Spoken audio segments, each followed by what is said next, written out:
Whether you're a Russian petro crook or the world's most moneyed soccer mom, your car is here. Let's drive the 2013 Mercedes G63 AMG and check the tech.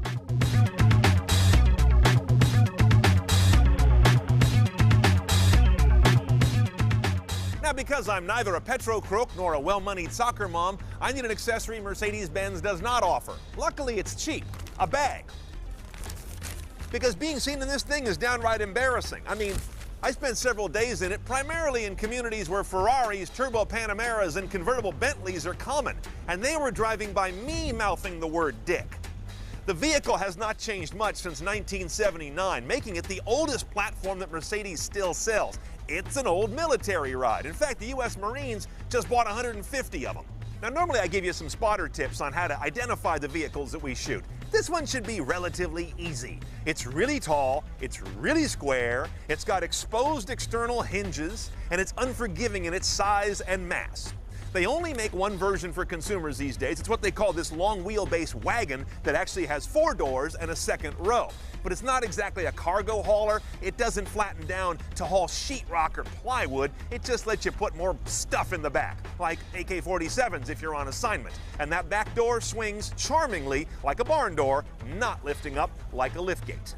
Now spot the AMG version by the big 5-spoke alloys, the badge work that calls out the engine, we'll get to that in a minute, and these audacious dual side pipes. Who does that anymore? Now, before we get to any of the tech, your first indication that this car is riddled with practical quirkiness is down here. Either the world's smallest basketball net or someone left their codpiece here to dry. In fact, it's a cup holder, and you might laugh until you see it work. It's actually brilliant because it takes all the vibration of the road out of your coffee so nothing ever splashes out of there. I love these people. How'd they ever lose that war? Okay, on to the electronics. Command display, 7-inch, non-touch. It's a Mercedes. They don't want any fingerprints on the screen. Nothing in here is dramatically new in terms of tech, but it's all standard. For this price, it better be. The nav system looks really good. They keep upgrading the map quality. They do a decent job with 3D buildings. You can also get Google Search and Google Street View on here with the Mercedes-Benz MB Apps Suite, which is free for 3 months, then you got to pay for it.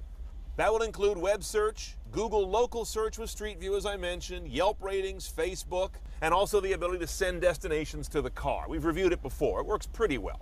Now, in terms of media, all the hits of modern tech are here and a few that aren't hits. Your media interface on the screen there is actually this set of pigtails in the console. You've got an iOS 30 pin on there right now. Here's a female aux. I believe you can swap this out for other connectors. You've also got USB down here right next to it. You've got Bluetooth streaming as well. 10 gigabytes of the hard drive are available for media, and there's a card reader in here somewhere, but I would never use that, so I didn't go looking. And of course, AM and FM radio both have HD on them. Satellite radio's in here as well. One way to go on the audio here, it's going to be stock with Harman Kardon, Logic 7, 5.1 support as well, 450 watts, 12 speakers around the cabin. Nothing to option or modify there. Now, in terms of driver assistance tech, Mercedes likes to assume you know how to drive, so most of it is passive. We have adaptive cruise control to set distance and speed. There's blind spot warnings. They use these little lit up triangles in the mirror. There's no correction, and there's no lane departure or correction for that either. Camera tech on this car is relatively pedestrian. You've got a backup camera, which is very handy, except you've got a spare hanging off the rump, and it's very hard to judge the distance of that thing because it's right up in the foreground of the camera.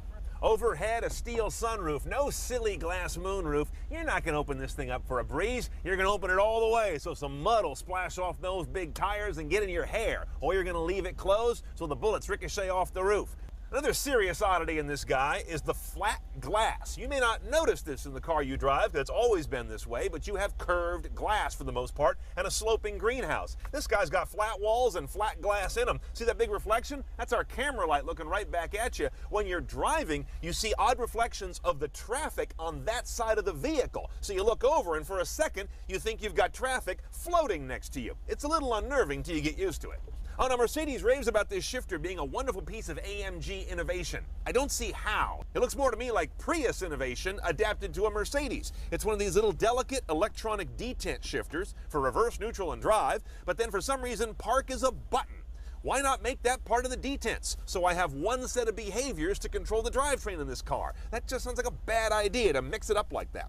And I hate this little comfort, sport, manual button.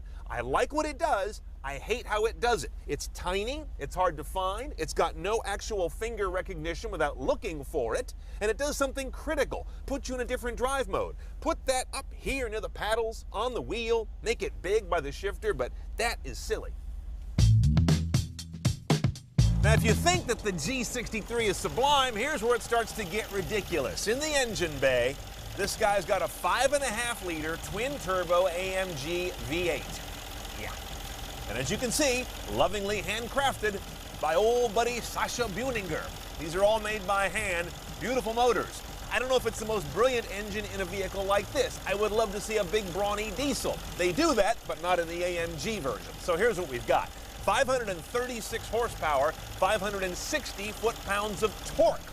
It could lift this thing straight up, let alone down the road. Of course, we weigh 5,600 some odd pounds here.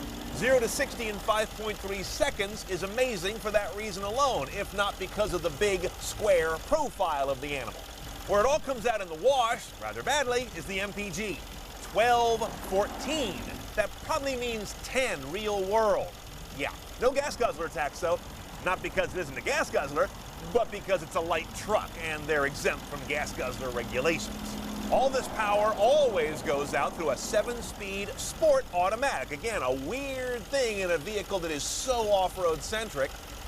And does it drive all 4 wheels? Of course it does. Through not 1, not 2, but 3 lockable differentials.